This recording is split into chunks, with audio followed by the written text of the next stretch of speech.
So before we get too much further in all this, I want to tell you about one more setting that relates to temperature that I forgot to mention before. So in the DOPNet here, if we go to our Pyro solver, under the Sim tab, we have this temperature section right here, and I want to talk about this ambient temp and this reference temp and how to adjust these settings. The ambient temp is talking about the temperature of the surrounding rooms. So in Kelvin, about 300 Kelvin is equal to 80 degrees Fahrenheit, or in Celsius, I'm not sure what that is off the top of my head, but it's just a normal temperature of a room, okay? This reference temperature is talking about the temperature of the flame. So depending on what's burning, you might have a cooler or a hotter flame. The hotter the flame is, the faster it's going to become when everything gets buoyant. So in other words, this reference temp, if you turn this up, it's going to cause more velocity in the y direction because of the temperature field. And it's going to represent what accurately happens in the real world. So to figure this out, we have the reference temp. This is the temperature the flames are. Let's just go to Google and ask ourselves, hey, what temperature is burning wood? This is 1,112 degrees Fahrenheit, approximately. So let's copy this and say Fahrenheit to Kelvin.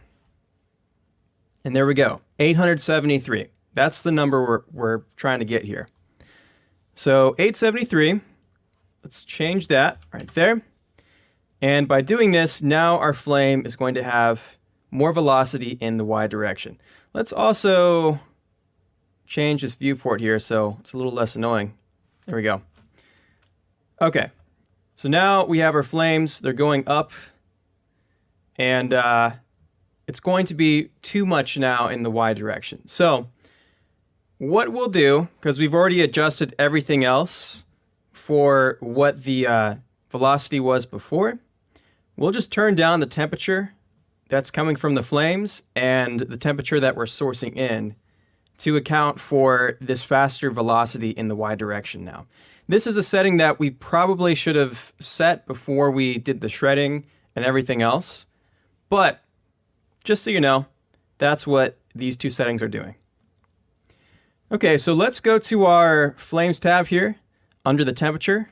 We'll change this down to 1, and then with the source, we'll go 0.25 on this add. So now we're just accounting for that faster velocity in y. Let's cache this out and see what that gives us. All right, so there we go. Now we're at about the same spot. The flames are a little bit taller than they were before. So we can probably turn down the temperature a little bit or fine tune that if you'd like. Let's just stop that there. And then I want to show you another thing. If we go to the Pyro solver, under the temperature section here, we have this flame ramp. And so let's talk about this real quick. If we say remap flame, we have this ramp.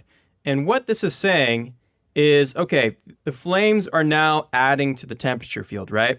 So if the flame value is 1, this value right here, then we're at the right-hand side of the ramp, and this full temperature effect is at play.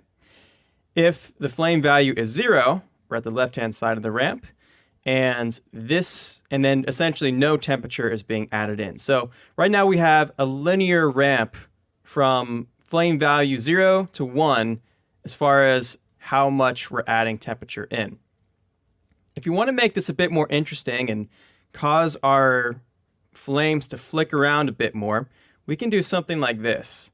So we can have the flames jump up real suddenly like that. So when we have a flame value of 0 to about 0.5, there's really no temperature being added in. It's only towards the beginning of the flame's life, when the flame value is closer to 1, that we start adding this temperature in. And that's essentially what we're saying right here by having this kind of shape to our ramp. So this will make an interesting impact on the resulting velocity. Let's add that. And then also we'll just take this temperature amount and maybe say 0.85. Just bring that down a tad bit. After doing that, let's again do a flipbook and see where things are at. All right, now after doing that, we end up with this. So for right now, I'm going to leave this be. We probably could continue dialing this in, but again, we just want a rough spot because all of this is going to change based on the other microsolvers that we use, and we're just not quite there yet with our whole setup. So in the next video, let's pay a closer attention to the velocity field. I'll talk about previewing that as well as adding in some turbulence, and it'll look really nice.